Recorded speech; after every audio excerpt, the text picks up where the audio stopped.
How many Israelis have been killed since October 7? Oh, that's right. Actually, hundreds, potentially, of Israelis have been killed since October 7. They were hostages in Gaza, and Israel killed them. Hello, I'm Geetha Gurumurthy. Welcome to BBC News Now. And we begin with the Israel-Gaza war. And there is growing condemnation of an airstrike near Rafah, which Palestinian officials say killed at least 45 people, including women and children at a refugee camp. An Israeli government spokesman says the initial findings of its investigation are that an airstrike against a Hamas compound nearby set off a fire which killed the Palestinian civilians. The Palestinian presidency in the occupied West Bank described the strike as a massacre and accused Israel of... Wait, what? Hasan, we should be making sure Trump doesn't get elected. If you keep on saying untrue things like Israel's an apartheid or genocide, you only help him get reelected, and then you'll see a real genocide that we could have prevented. Hasan, why don't you talk about how Hamas uses human shields to protect their military offensive? It's kind of gross, honestly. I love when the October 7 leavers come back in to chirp. No, this is just like, this is straight up. It's not even blue and on. This person doesn't give a shit about anything. It's just that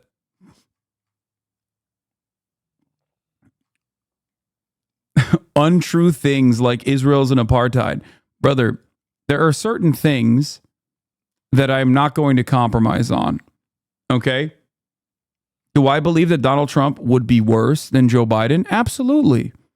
Whether it be for Palestinians, whether it be for the entire world. However, in an effort to defend Joe Biden, who is currently literally participating in the ethnic cleansing campaign, if you think that I'm going to turn around and fucking lie and act like Joe Biden isn't doing that, or lie even further and act like Israel is not an apartheid, you are out of your fucking mind. Deliberately targeting displaced people.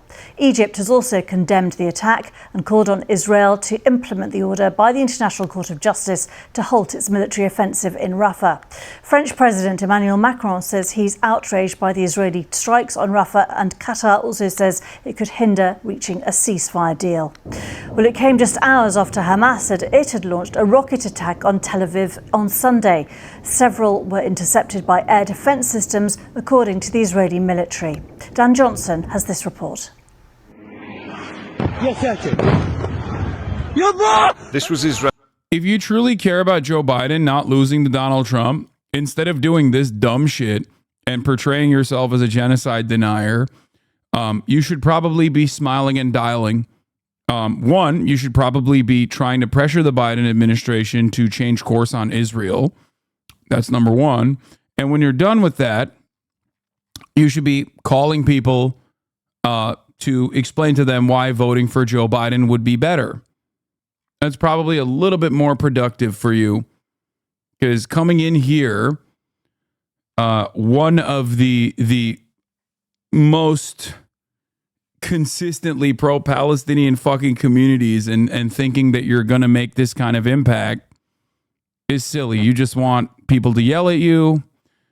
You want to possibly clip the reaction. And then you want to go back to your subreddit and be like, see, I did it. I fought the good fight. Pick better battles. Israel's airstrike late last night in southern Gaza. It says targeting senior Hamas figures with precision weapons. But look what it did to the nearby camp where thousands of Palestinians were sheltering. Israel says it was striking legitimate targets in line with international law. But many of these people had already been uprooted many times through this conflict. Suddenly we heard the sound of a missile, Fadi says. We ran and found the street covered in smoke. We couldn't see anything. Then we found a girl and a young man who'd been blown to pieces. U.S.-made small-diameter bomb, SDB GBU 39 fragments visible in the Rafah strike. This is from the rear control section.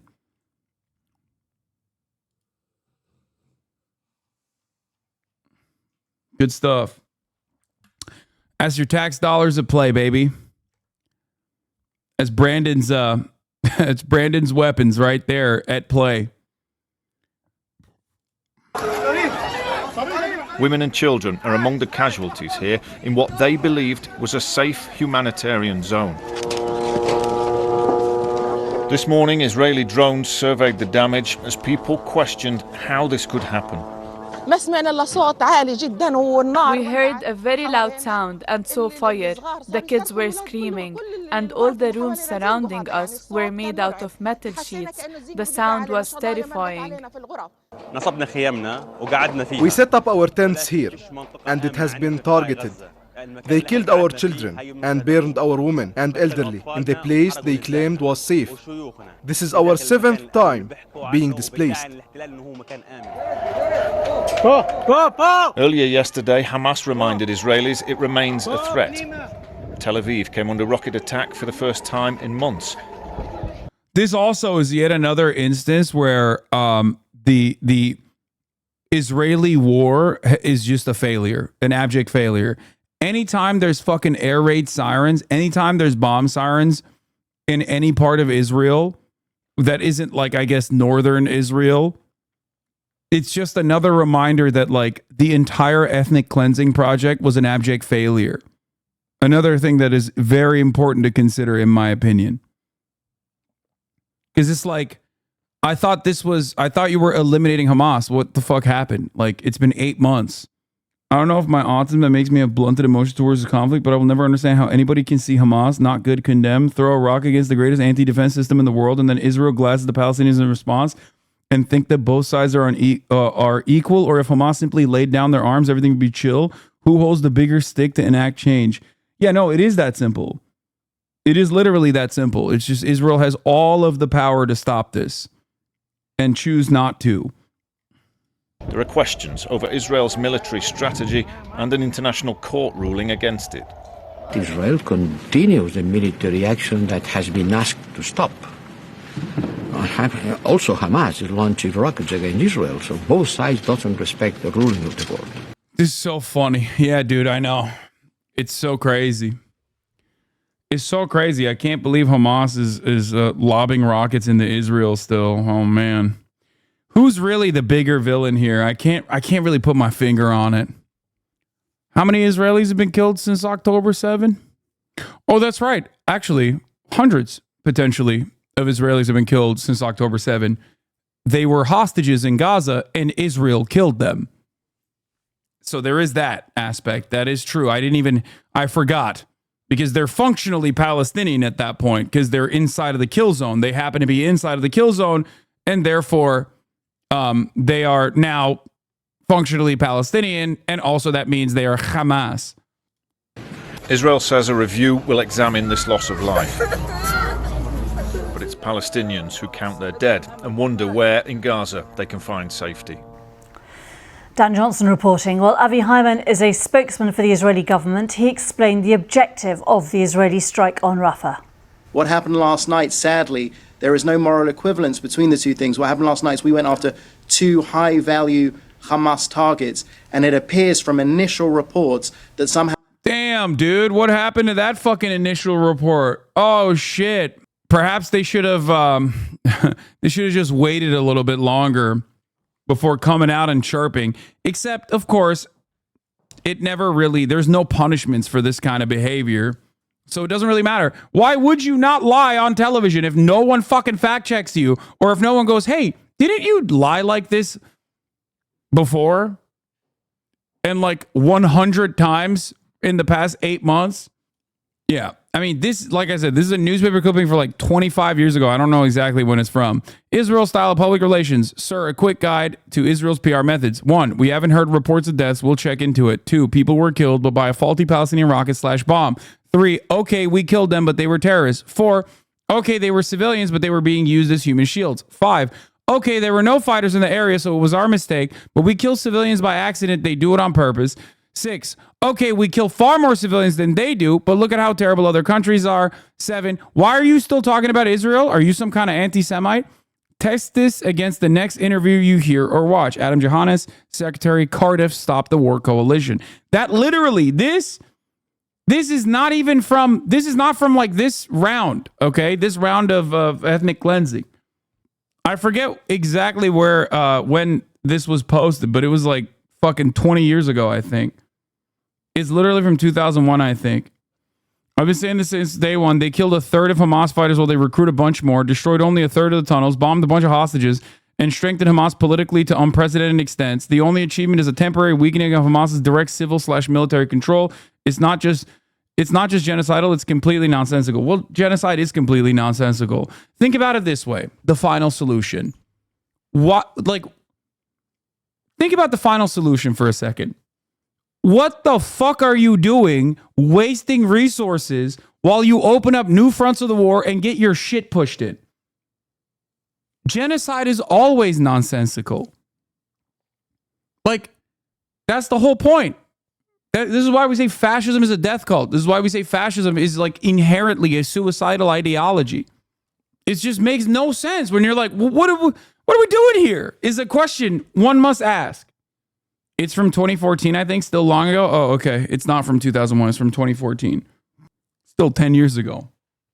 And still not after October 7. How a fire broke out, and that sadly took the lives of others. Now, I say it appears to because it is under investigation, and the IDF investigates every accident of this nature to see what actually happened. Well, Shayna Lowe from the Norwegian Refugee Council in Jerusalem expressed shock at the strike in Rafah.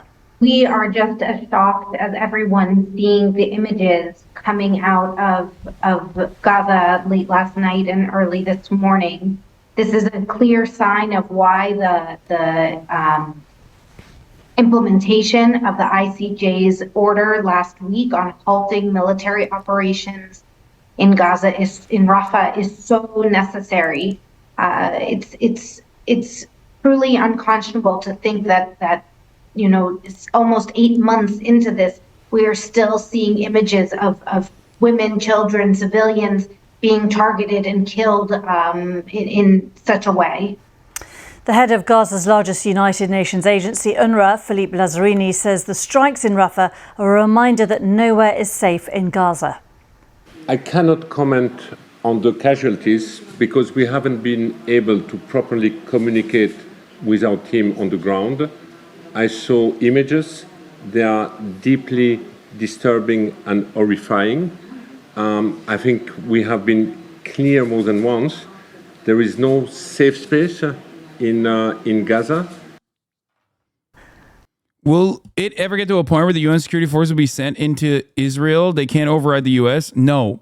As long as the United States is a part of the Security Council, okay, a part of the permanent members, the permanent 5 members of the Security Council, there will be no action from the UN because as the permanent members of the Security Council, they have veto power and they will always override any kind of action that the United Nations engages in. Well, we will go back to Dan Johnson in a few minutes for an update on all the very latest on events there.